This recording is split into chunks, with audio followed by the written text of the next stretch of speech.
Hello everybody, welcome to our today's lesson. Today we have a tech point lesson and we have to revise and check our all knowledge. We studied classroom instructions and colors, then some new words, and the shapes. Do you know? I hope you know about it. Сәлем достар. Бүгін біз жаңа сабағымызға қош келдіңіз. Бүгін біз чекпоинт, яғни қайталау сабағын өтетін боламыз. Чекпоинт, яғни өзің тексеру сабағы. Ал келесі сабақта барлығын тағы да бір қайталап жіберетін боламыз. Және де біз осы күнге дейін сенімен бірге сыныпта айтылатын, мұғалімнің саған айтатын сөздерін үйрендік. Тұр, кітабыңды ашап дегенде, сонымен қатар пішіндерді өттік, түстерді өткен болатынбыз, Кәне, соның бәрін бүгін бір нақтылап тағы да қайталап алайық. Let's start. Please open your book at page 16. 16 бетті көріп тұрсың ғой, Ол жерде не берілген? Ойланып тұрған баланың суреті тұр, Яғни ол бәрін қайтадан есіне түсіріп жатыр. Сен де осы оқушы сияқты барлығын қайтадан есіңе түсіруің керексің. Ол үшін бірінші тапсырманы қара. In the first task you see. Please read with me. Complete. Then find the stickers at the back of the book. Яғни сен істеуің керек. Бірінші осы сөздерді аяқтауың керек. Мысалға, біріншісін қара. Stand up. Stand up. Орныңнан тұр деген сөз. Stand up сол кітаптың артындағы бетіндегі стикерлерді тауып, осы stand up-қа сәйкес келетін стикерді жабыстыр. Окей? Келесі. The next. Sit. Д-дан келетін қандай сөз бар? Water деген сөз бар. Ағылшынша қалай? Айтып жіберші. Yeah, you are right. Sit down. Сен дұрыс айтасың. Sit down. Down деген сөзде D жазылып тұр бізде. Енді қандай үш әріп қалды? O-W-N. Үшінші, төртінші сөзді өзің жазып, артындағы стикер, сәйкесінше стикерлер тауып, жабыстыра қой. I'll give you 2 minutes. Мен саған 2 минут берейін. Окей. Сен таптың, жаздың, жабыстырдың, Окей. The next task 2. Write деп тұр. Write деген ол бізде жазу деген сөз, Сен қазір жазуың керек болады. Назар аударшы сол тапсырмаға. Біріншісінде қандай түс тұр? What color? Yes, orange. Orange деген сөзді сен жазып білесің. Ол қалай жазылады? O-R-A-N-G-E. Orange. The next. What kind of color? Қандай түсті? Yes, you are right. The second is yellow. Yes, yellow. Yellow. Қалай жазылады? Айтып жіберейін. Қарай қой. Y-E-L-L-O-W. Солай жаза қой. Және осыған сәйкес 3-де, 4-де, 5-де, 6-ны да өзің жаза қой. Мен саған тағы да 2 минут берейін. Let's start. Окей, сен жаздың деген үміттемін. Енді менімен бірге осы түстердің жазылған әріптерін қайталап, алфавитті бір есімізге түсіріп алайықшы. Үшінші суретте қандай түс көріп тұрсың?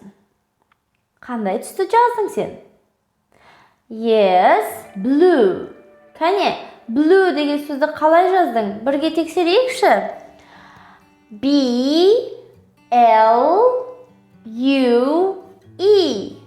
Осылай жаздың ба? Very good.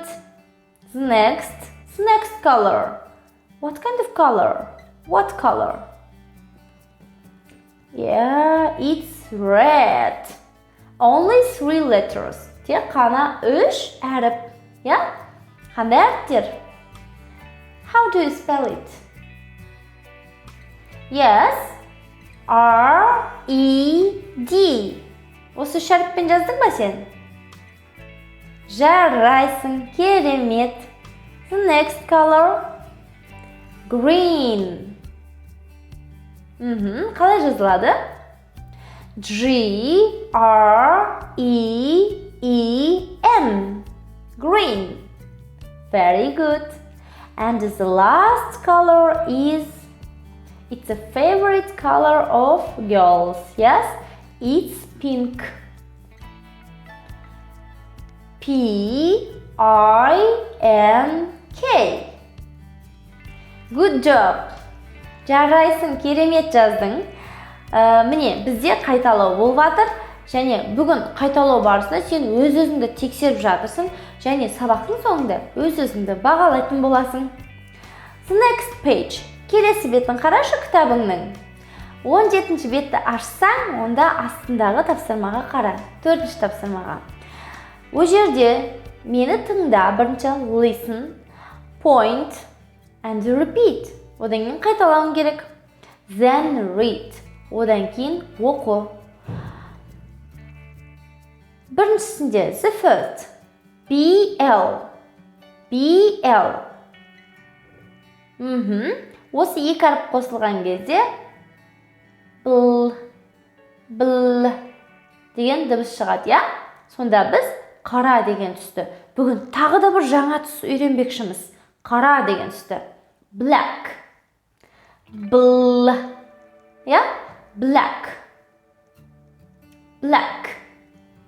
Артынан қайталай қой. Repeat after me. Black. Сіздерге ескертейінші, black деген кезде соңында C және K әрпі кеп тұр. Екеуі қатар келген кезде тек қана бір К ғана болып оқылады. Жарай ма? The next. F-L.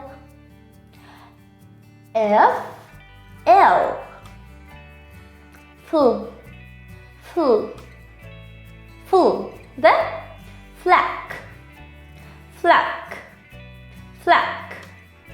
Flag дейді. Орысшада flag, қазақша ту деген сөз. Ал енді мына жерде сурет тұр сендерде. Менің қара туым. Немесе менің қара туыма қарашы деп айтсақ, look at my black flag. Кәне артынан бірге оқи ғой. Look at my black flag. Look деген қара деген сөз. Кәне қайталай ғой артынан. Look at my black flag. Very good. Good job, my dear. Окей. Бүгінгі сабақ осымен тамамдалды. Бір кішкене қайталап, машықтап алдық, я? Өйткені қайталау әр білімнің анасы деп саналады, я? Қайталамасақ болмайды. Өйткені бұл тіл сабағы. Оның ішінде шет тілі болғандықтан әрдайым қайталап отыруымыз керек. Енді саған тапсырма үйге бүгінгі жаңа өткен түсті жаттаймыз. Black деген сөзді, жаңа сөзді flag жаттаймыз және осы екі сөзді қолданып look at my black flag деген сөйлемді жаттап үйден жаттыға қой. Және келесі сабақта бізде тағы да қайталау болады. Сол кезде сен сүрінбей өтуің керек, я? Ол үшін астында бүгінгі сабақта өзіңді қалай бағалайсың? Мысалға астында my smiles report деп тұр. Егер де сен жақсы, барлығын біліп тұрмын, миссис Альфия, мен барлығын біліп тұрмын деп ойласаң, онда өзіңе жұлдызшаны қой. Және сол жұлдызшаны өзіңнің қалаған сүйікті түсіңе бояп шық, окей? Ал егер де сәл кішкене ұмытың құрап қалған болсаң, онда үш бұрышты боя. Енді нашарлау болып тұрсаң, онда төрт бұрышты бояуың керек болады. Және төрт бұрыштыны боядым деп көңіл күйің түспесін. Өйткені Бұл онлайн сабақ болғаннан кейін сен міндетті түрде қайтадан артқа оралып, менің сабақтарымды көре аласың. Жарай ма? Көріп бәрін қайталап дұрыстап ала алатын боласың. Okay, my dear, see you in the next lesson. Goodbye.